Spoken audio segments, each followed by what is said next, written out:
ka video ma sa zo ka khan I a number less than 100 99 square 98 square 97 square tiang vel shem shi find out tur ka shil chewa chon voina hian kan discuss tur chu number that is 101 102 tiang hian dash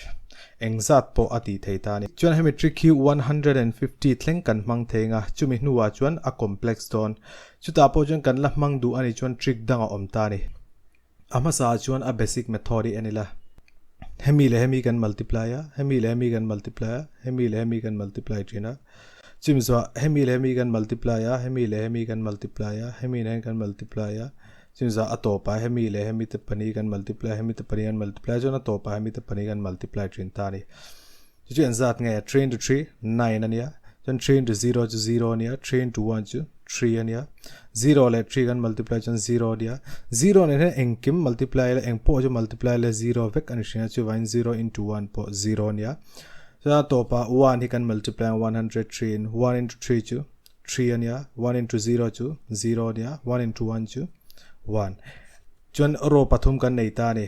hemi ro pathum hi kan bel thina mo 9 chimza 0 le 0 chu 0 nia 3 le 3 chu 6 ania 0 le 0 chu 0 nia chuan atopa 1 nei ta ni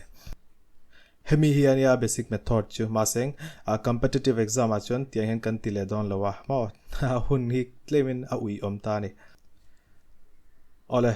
hemi a short trick chu hei tiang hian ni ta ni ama kan video part 1 a khan kan zira 99 ti vel chu tiang bok chon hemi poi anita ma seng hadan chon 100 ai na tam ta ni number hi mo zale pathum chu pathum in za ai na tam zok chumi wang chon hadan pathum kan edang zale pathum an pathum kan belang zale pathum a pathum kan bel chon zale paru kan ta oh equals to hata line pani siamila 106 kan ziak ta ni tuna enzat nge kan bel 3 kan bel awangin heta a square kan zia kang mo 3 square chu 3 into 3 chu 9 ania hemi 9 ni heta an zia kang chuna ma loka 0 pakhat kan da tuna example dang pakhat kan la lenga 109 into 109 hemi en zat nge ni don zale pakwa chu pakwa in za ai na tamzo ka chumi wangchun pakwa kan belang zale pakwa hian mo zale pakwa kan bel chuan zale sompariat anita hemi zale sompariat hi heta kan ziak thinta a 118 chimizwa a square enzat nge kan bel kha pakwa kan bel tro pakwa kan bela chumi wangchun a square hetan kan ziak thin 81 mo achan chu 9 square chu enzat nge 9 into 9 chu 81 ya hemi 81 ni heta kan ziak thin tizong he ni a trick tuna example pahat kan langa zale som pathum okay zale som pathum into zale som pathum chu hada line pani kan siama zale som pathum in za ai na tam sok chumi wangchon hedan som pathum kan bel don tane som pathum kan bel chon 6 2 1 hemi 1 2 6 hi hedan kan ziak don tane 1 2 6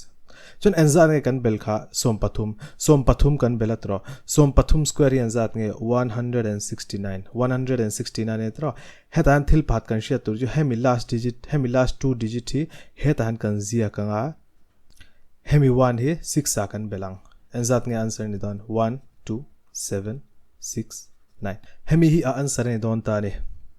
chona top nan 125 hi kan solve ang 125 into 125 chu hada line pani kan siamanga zale somni panga chu somni panga in za ai na tamzo ka chumi wangjon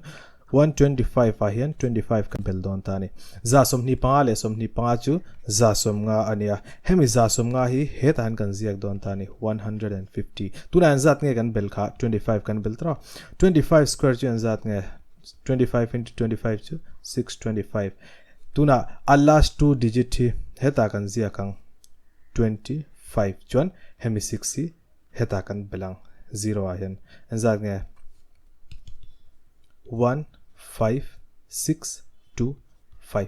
hemi hi a answer chu anita ni ka video te try in lo ti ni chuan le knowledgeable in lo ti ni chuan ka channel in lo subscribe nga notification bell ka in press nge nga chuan ka video te in lo like ton ya thank you